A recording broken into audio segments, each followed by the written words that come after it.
Prime Minister Narendra Modi on Sunday paid homage to all those who lost their lives during partition and applauded the resilience as well as grit of those who suffered during that tragic period of history.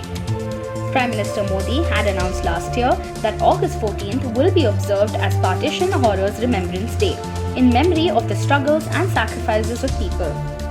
Today, on Partition Horrors Remembrance Day, I pay homage to all those who lost their lives during partition and applaud the resilience as well as grit of all those who suffered during that tragic period of our history, Modi said in a tweet.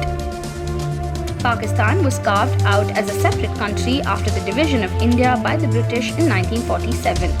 Millions of people were displaced and many lakhs of them lost their lives in the communal violence that followed.